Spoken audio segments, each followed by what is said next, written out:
Hello, welcome to chapter 13. Today we're doing 13.1, and we're going to continue with hypothesis tests in chapter 13.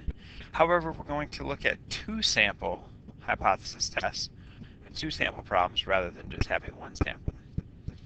Now, the goal of inference is to compare the responses of two treatments or to compare the characteristics of two populations. We have a separate sample from each treatment or each population. The responses of each group are independent of those in the other group.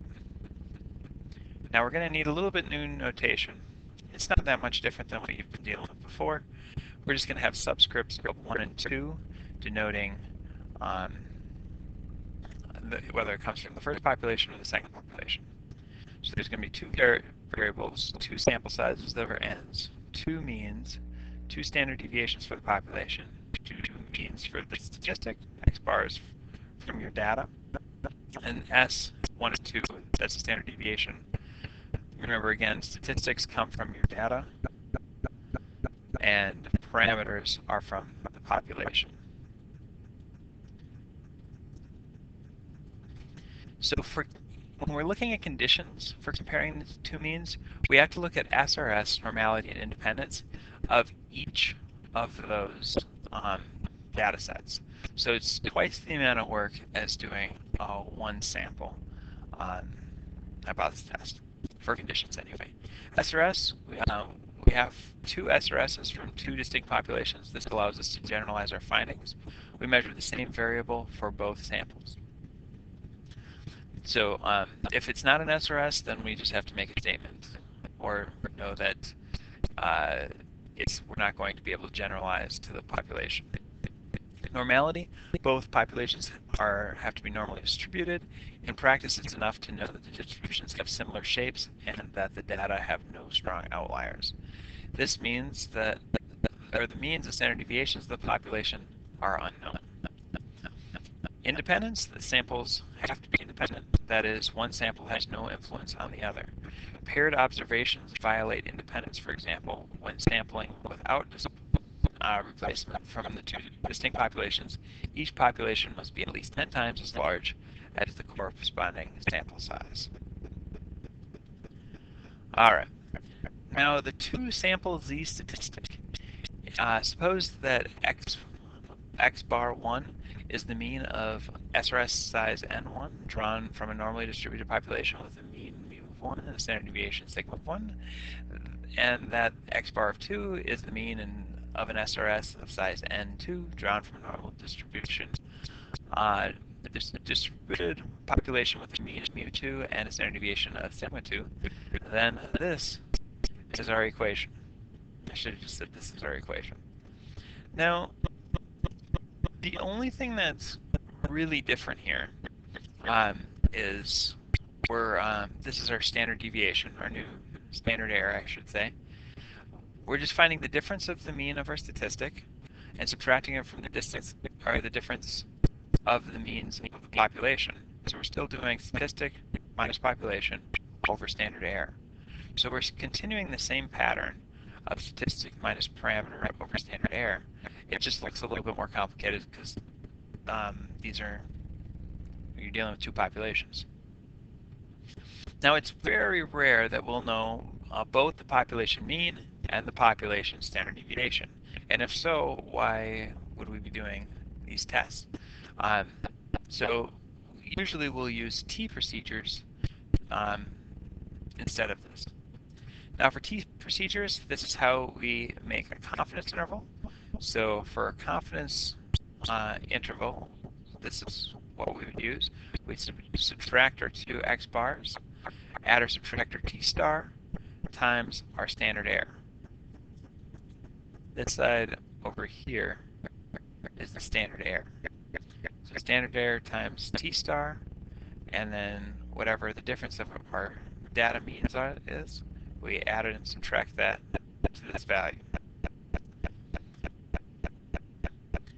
Now, if we want to do a hypothesis test, we take x1 minus x2 divided by our standard error. Alright, so now let's try a problem. Does increasing the amount of calcium in our diet reduce blood pressure? Examination of a large sample of people revealed a relationship between calcium intake and blood pressure. The relationship was strongest for black men.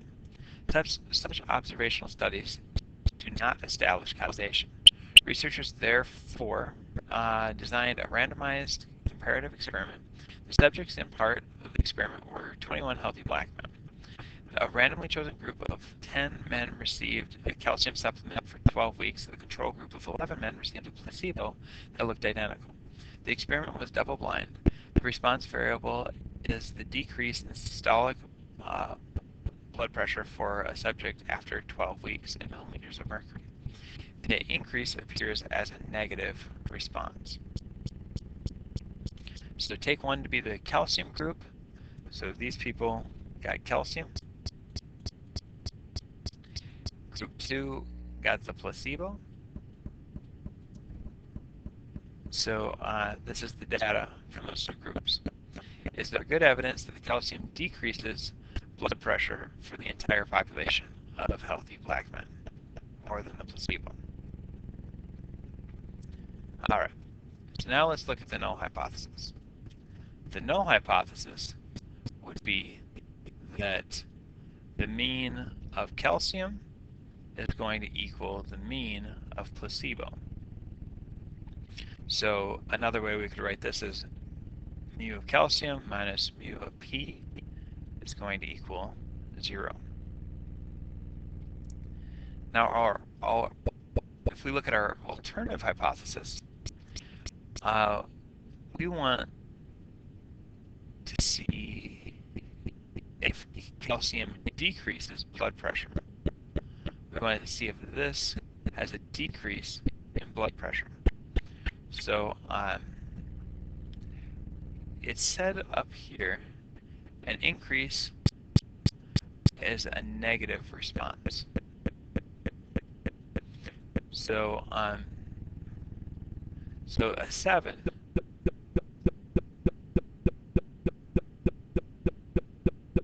all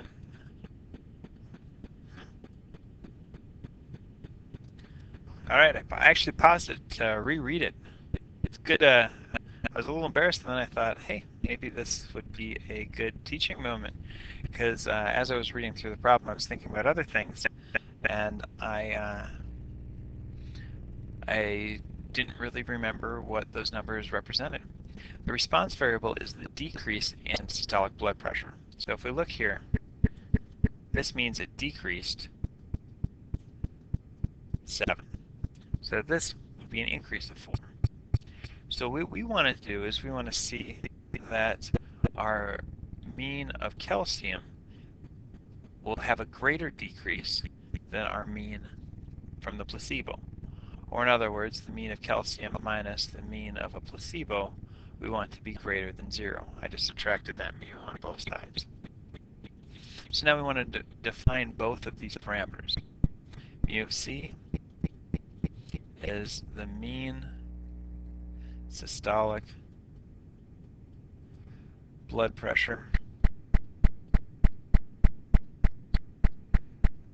for people taking calcium. I should even say black men taking calcium.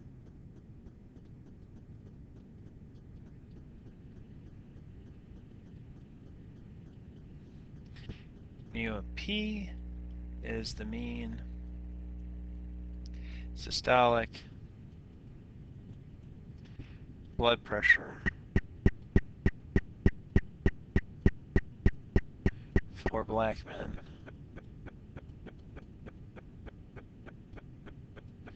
taking a placebo.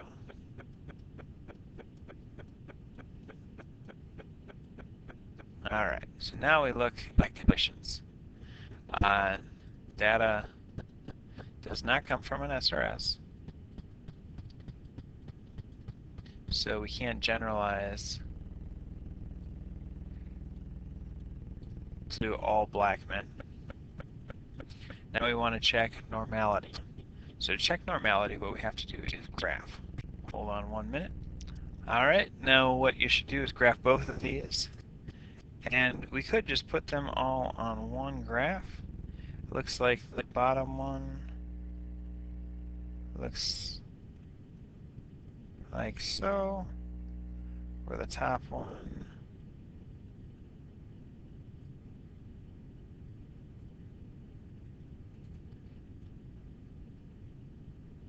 Looks more like that.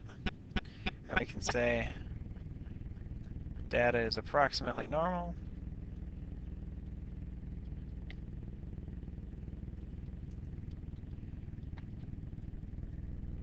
Because both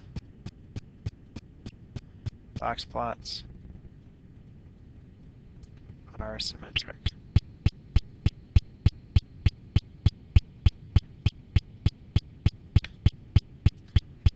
All right, now normality. Now we have to assume that both of these are not normality, independence. So we assume that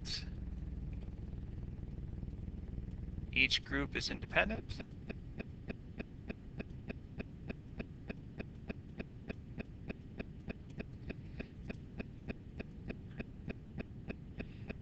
And random allocation to groups.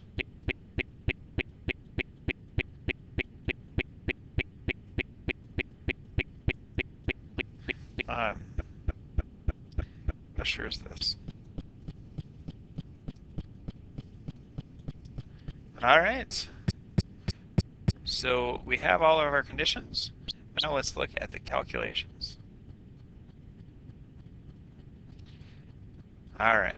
So now we have to look at our t, because we don't know our population standard deviation. X bar of 1 minus x bar of 2.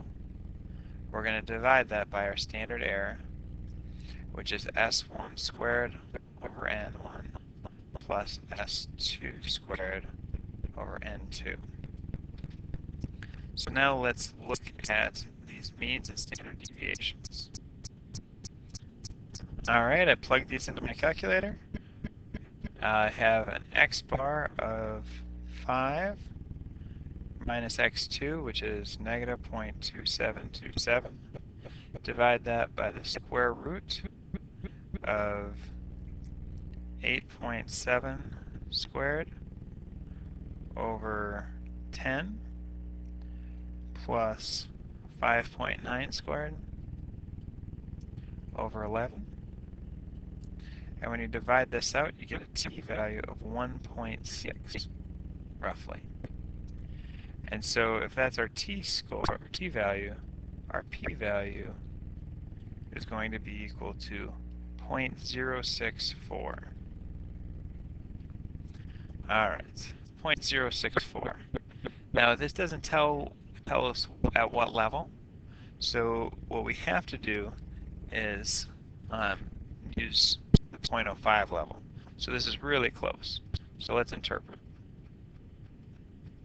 Even though we're close, we have to say we fail to reject our null hypothesis at alpha equals 0.05 because our p-value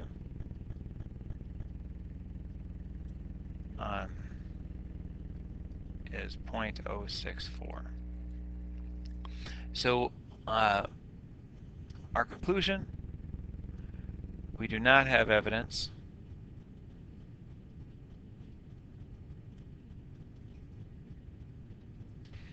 that calcium reduces systolic blood pressure.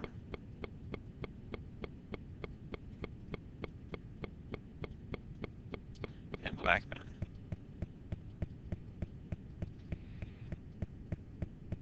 Now, doing this study might be frustrated that their p-value was just a little bit off. So what they would have to do is, if they wanted to check this again, they could try a higher n, so take more samples. And the more samples they take, if they got the same X bars, then they would be able to get a higher or a lower p-value. All right. Now, if you're using your calculator or the charts, you could see that it would have been between 0.05 and 0.10. But most people probably use their calculator. And if you looked at the t-distribution, we would have to use 9 degrees of freedom, because you'd have to use one less than the smallest one. So at 9 degrees of freedom, you have your t-value, and your p-value is what's on the right. All right, so now let's construct a 90% confidence interval for this situation. So our confidence interval, we take x1 bar minus x2 bar plus or minus t star times the square root of s1 squared over n1 plus s2 squared over n2. Now we have all the values. Now we just need to plug them in. My x1 is 5 minus negative 0.27 plus or minus my t star. Now my t star value for a 90% confidence interval, at a 90% confidence interval, we're looking at 9 as our degree of freedom, so we need to use 1.833. 1.833 times this whole thing that we did before, which was 8.74 squared over 10 plus 5.9 squared over 11. All right, so now I did out the math, so this would be 5.27 plus or minus, this right-hand side would be 6.02. So our confidence interval would be from negative 0.75 to 11.29. So we would say we're 90% confident that the true difference in the means is between negative 0.75 and 11.29. Now notice with this we could use this to fail to reject the null because 0 is in this interval. It's just barely in the interval, but it is in that interval. Now, 2 sample t-tests are more robust against non-normality than 1 sample t-test. So what this is saying is 2 sample t-tests are able to handle data that's a little bit more off than 1 sample t-test. The values still come out, the p-values still come out pretty well, even if the non-normality is present. So we just have to check for severe outliers. Now there's this very complicated equation for a 2 sample t statistic. If you would have done the last problem on your calculator for a 2 sample t-test, or t-interval, you would have noticed that they didn't use a degree of freedom of 9. It actually got a degree of freedom of 15.5905. Its decimal keeps going. And this is the equation that your computer uses, your calculator uses to get it. We do not have to use this. It's a very ridiculous equation, but it's good to know where your calculator gets it from. Now, pool 2 sample t procedures. Pool procedures average the 2 sample variances to estimate the common population variance. This is an old system that produces unreliable results because it assumes that the data have equal variances. However, if you're told in a problem that the 2 samples do have equal variances, you can pool all of the data together. But if not, then we have to just do what we've been doing. Now, here's a few ways of how we can read this. Just so people are familiar, the AP exam tends to have ways to summarize the data. So most of this is something that you can read. It defines both the mu's.